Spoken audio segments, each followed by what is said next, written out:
पहुंचे। इस मौके पर राज्यसभा लोकसभा में संविधान को लेकर हुई बहस पर कांग्रेस की टिप्पणी का जवाब देते हुए उन्होंने कहा कि संविधान को लेकर लोकसभा और राज्यसभा में 2-2 दिन की चर्चा हुई और ये चर्चा कांग्रेस की डिमांड पर हुई।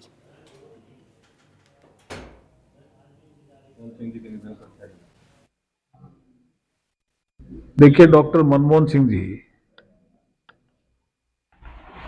देश के प्रधानमंत्री रहे, प्रमुख अर्थशास्त्री रहे, आरबीआई के गवर्नर रहे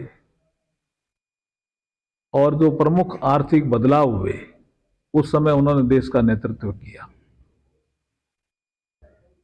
ऐसे प्रख्यात अर्थशास्त्री के जाने से निश्चित रूप से पूरे देश में शोक की लहर है और मुझे व्यक्तिगत रूप से भी क्षति हुई है, क्योंकि 2009 से 14 के बीच में जब मैं लोकसभा का मेंबर था तब डॉक्टर मनमोहन सिंह जी प्रधानमंत्री थे, इसलिए कुछ बहुत सी यादें भी हमारी उनसे जुड़ी हुई है, इसलिए मुझे व्यक्तिगत क्षति भी।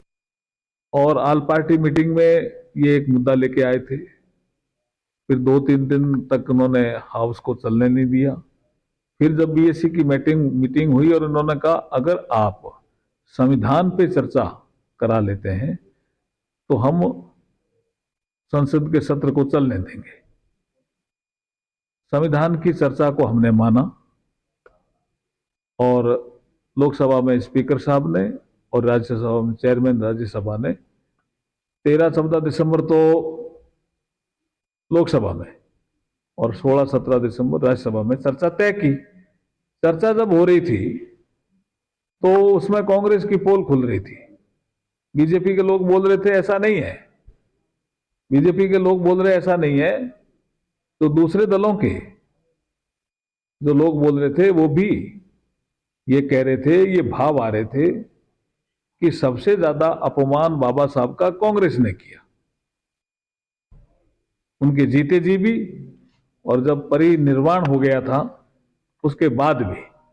तो ये जब पोल खुल गई उनकी तो राज्यसभा में 1 घंटा 40 मिनट का भाषण है गृह मंत्री अमित शाह जी का, उनको पूरा पढ़ना चाहिए ना, पूरा सुनना चाहिए, तथ्यों के साथ बोल रहे थे। जब पोल खुलती है तो कुछ लोग तो समझते हैं कि हम सुधार करें और जो कुछ ऐसे नेता होते हैं वो प्रतिक्रिया देते हैं। तो रिएक्शन में उन्होंने ये सारी चीजें की है जो उचित नहीं है। उन्होंने ही तो चर्चा मांगी थी और वो तो लोकसभा में चर्चा का जवाब प्रधानमंत्री जी ने दिया और राज्यसभा में चर्चा का फाइनल रिप्लाई अमित शाह जी ने दिया।